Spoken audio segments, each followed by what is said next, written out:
Soucieux du moindre détail, il scrute tous les dossiers. Pour lui, l'actualité n'a aucun secret. Alexandre Dubé. On a l'impression qu'on est reparti pour un autre tour de manège au Moyen-Orient. On nous annonçait un cessez-le-feu, on nous avait annoncé des pourparlers. Or, là, dans les dernières heures, tout est en train de péter à nouveau. Là, ça se rebombarde entre les États-Unis et l'Iran. Les marchés boursiers replantent encore une fois ce matin. Georges Mercier, analyste et doctorant en sciences politiques au Centre de recherche internationale de Sciences Po Paris et à l'Université Montréal. Bonjour, Georges. Salut, Alex. Bon, éclaire-nous un peu parce que qu'est-ce qui a fait en sorte dans les dernières heures que tout a dérapé, là?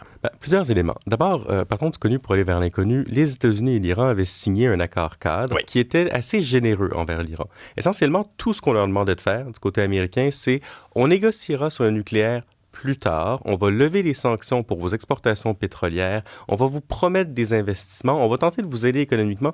Tout ce qu'on veut que vous fassiez, c'est que vous rétablissiez la libre circulation des navires dans l'étroit de Hormuz, comme d'ailleurs c'est prévu par le droit international des mers. D'accord? On demandait aux Iraniens, soyez un régime légal, ne soyez pas hors la loi.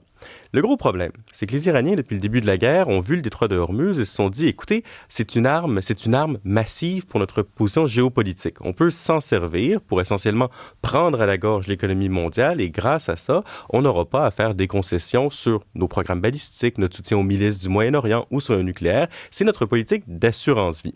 Donc, on signe l'accord cadre et là, les choses semblent plutôt bien aller. Le problème, c'est que le détroit, oui, il est très étroit, mais il y a quand même essentiellement deux corridors maritimes. Il y en a un qui passe plus proche de l'Iran, qui est plus facile pour les Iraniens de contrôler, puis il y en a un qui passe plus proche de Oman, qui est le pays de l'autre côté du détroit. L'agence maritime internationale avait coordonné avec Oman pour exploiter la voie du Sud, celle qui passe plus loin de l'Iran, et les navires avaient recommencé à l'emprunter. Les Iraniens ont vu ça et ils se sont dit, oh, attention, si ça se passe, on perd notre contrôle du détroit. Et donc, il y a quelques semaines, quelques jours, ils ont commencé à frapper des navires. Les Américains avaient répliqué en frappant des installations militaires de faible valeur. Qu'on dit pour témoigner de leur désaccord avec ça. Et là, hier ou avant-hier, les Iraniens recommencent à frapper. On frappe 3 navires cargo qui passaient par la voie du Sud. Et c'est pour ça que les Américains décident de reprendre les hostilités de manière plus conséquente. Donald Trump, hier, au sommet de l'OTAN, nous disait, aujourd'hui, essentiellement, le cessez-le-feu, je n'y crois plus. L'accord, je n'y crois plus, c'est fini. Les Iraniens sont des fous, je le cite, avec qui on ne peut pas négocier. La question qui se pose, c'est est-ce que les Américains vont finalement faire ce qu'ils auraient pu faire il y a quelques mois qu'ils avaient refusé de faire, c'est-à-dire prendre de force le contrôle du détroit, peut-être envoyer des troupes au sol ou agir de manière plus concrète, parce que ce que la guerre nous a montré jusqu'à maintenant, c'est qu'une campagne purement aérienne, simplement des missiles, des bombes, des avions, ça ne suffira pas à faire plier le régime. Et tout ça survient, en plein sommet de l'OTAN. C'est à se demander jusqu'à quel point là, ça risque de faire aussi un peu capoter là, les négociations, capoter la journée aussi. Trump, qui est arrivé avec ses gros sabots. D'abord, il a vanté les mérites du président de la Turquie, mais à part ça, il était très critique à l'endroit de l'OTAN. Et là, il a ramené aussi un vieux souhait. Là, on entendait moins parler du Groenland. Là, c'était son obsession pendant les derniers mois. Là, on n'entendait plus parler. Whoop! Ça revient sur la table. Écoute, je pense pas que Donald Trump avait besoin de l'Iran pour faire capoter le sommet de l'OTAN. Non, mais il est capable tout seul. Ce qui est intéressant ici, c'est que s'il y a un divorce entre les États-Unis et l'Europe, ce divorce-là n'a pas la même cause des deux côtés. Du côté européen, on a été extraordinairement choqués par les propos de Donald Trump sur le Groenland au début de l'année. C'est vraiment ça qui a mené à cette genre de prise de conscience qu'on ne pouvait plus simplement apaiser Donald Trump, qu'il fallait tenter, tant bien que mal, d'être plus musclé, plus autonome par rapport à lui. Mais du côté américain, s'il y a un divorce, il ne vient pas du Groenland. Il vient de la réponse des alliés occidentaux par rapport à la guerre en Iran, où Donald Trump est hors de lui du peu de soutien qu'il a eu de ses alliés par rapport à ça, notamment la question de l'Espagne. L'Espagne qui est un pays de l'OTAN, qui avait décidé de ne pas permettre aux Américains d'utiliser son territoire pour frapper l'Iran. Et là, il y a un truc de très, très tragique, selon moi, en ce moment, parce que l'ordre libéral international d'après-guerre avait quand même comme valeur cardinale le commerce et la liberté de navigation. Et les États-Unis, longtemps, se sont dit, nous assurons de ça. D'accord? Nous allons garantir le libre flux des marchandises pour permettre les échanges. Mais ces valeurs-là, elles sont partagées, on pense au moins, par les autres membres du traité de l'Atlantique Nord. Un président américain plus responsable que Donald Trump, un président américain qui aurait de la hauteur de vue, de l'envergure, au sommet de l'OTAN, alors qu'il relance des hostilités avec l'Iran, qu'est-ce qu'il aurait fait? Bien, il se serait assis avec ses alliés et il leur aurait dit, écoutez, on a essayé ça. D'accord? On a essayé de contraindre les Iraniens tout seul, ça ne fonctionne pas. Nous avons besoin de votre aide, au moins au niveau des discours. D'accord? Si on y va ensemble, peut-être qu'on pourra véritablement parvenir à nos fins. Parce que j'insiste sur le fait que ce sont nos fins. La liberté de circulation, c'est pas seulement une valeur qui profite aux Américains, ça profite aussi aux Européens et au Canada, bon voilà, à nous en Occident et aux pays asiatiques.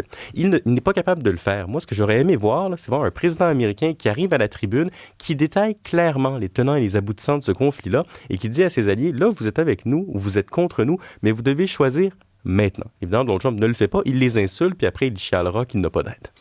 Puisqu'on parle de Donald Trump, vous savez, bon, Trump et les républicains ont certains enjeux aux États-Unis, mais les démocrates sont pas en reste non plus.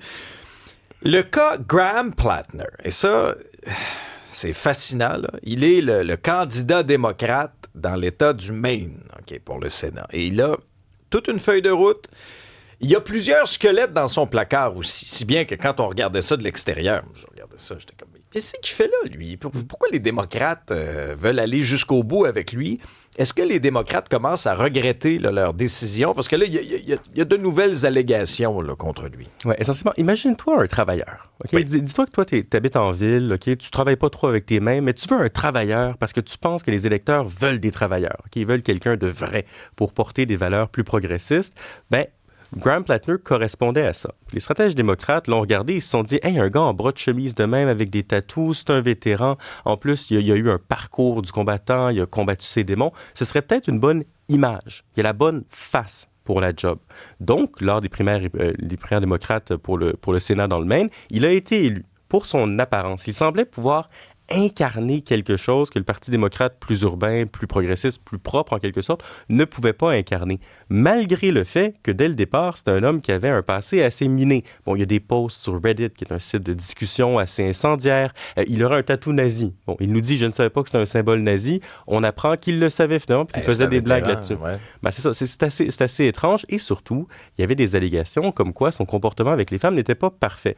Les démocrates ont fermé les yeux là-dessus, justement pour ce que je disais, parce qu'il y avait la face de l'emploi. Puis on était tellement désespérés du côté du Parti démocrate de pouvoir enfin opposer un candidat, l'éventuel candidat MAGA aux républicains, qui incarnerait les valeurs de la classe travailleuse, qu'on a fermé les yeux là-dessus. Le problème, c'est que là, cette semaine, il y a une dame qui a pris la parole publiquement pour dire qu'il l'avait agressée sexuellement. Et son témoignage apparaît assez crédible.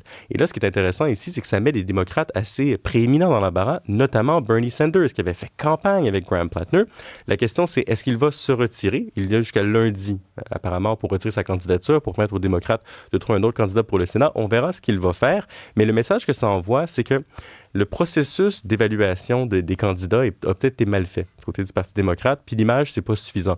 Peut-être que parfois, il faut s'intéresser au passé des choses. Moi, je vois pas comment il peut rester candidat démocrate. Puis c'est pas juste ça. Qu'est-ce que ça nous dit aussi sur la politique actuelle, l'état actuel de la politique, à quel point là, les partis sont prêts à faire toutes sortes de concessions pour essayer d'être populiste. Ben, surtout le Parti démocrate qui se cherche, d'abord, qui ne s'est toujours pas trouvé. Là, il est déchiré en ce moment entre son aile plus centriste, son aile plus progressiste. Et il veut battre Donald Trump. Par contre, il y a une reconnaissance côté du Parti démocrate. C'est que l'attrait de Donald Trump, ça n'a jamais seulement été un attrait au niveau des politiques économiques ou sociales. C'est un attrait aussi culturel. Donald Trump parvenait à incarner une image de l'Amérique qui connectait plus avec l'électeur moyen que l'image du démocrate typique. Donc, ils ont une lutte d'image. Et Graham Plattner, c'était un peu cette nouvelle image. Parce que, tu sais, que les démocrates se déloussent la cravate un peu, c'est une chose, là, tu sais, puis je pense, mais on peut quand même trouver, de leur côté, je présume, un candidat qui fait du sens sans qu'il traîne un passif. Puis, tu sais, c'est pas assez sérieux là, comme reproche là, quand même qui lui sont faits. Et faisons un petit crochet en France, tiens, c'est majeur. Marine Le Pen, sa condamnation est maintenue. Par contre, elle sera quand même éligible là, pour la présidentielle et elle ne portera pas, puis c'était sa condition aussi, elle dit, moi je ferai pas campagne si j'ai un bracelet à cheville, tu sais, ça, elle ne l'aura pas. Là. Ben, c'est ce qu'elle nous dit. Qu'elle n'aurait pas fait campagne avec un bracelet à la cheville. Ce qui est intéressant avec Marine Le Pen, c'est qu'elle faisait face à un choix compliqué. Okay? Là, ça fait 2 tribunaux qui la reconnaissent coupable de fraude, essentiellement. Okay? Elle a ça. Pas des petits montants non plus. Là. Pas des petits montants. Elle aurait défraudé le Parlement européen pour payer son parti en France. Elle avait un remplaçant. dans la personne de Jordan Bardella, qui avait été préparée comme telle, qui avait vraiment été placée là pour la remplacer, elle choisit de s'accrocher en dépit de ses condamnations.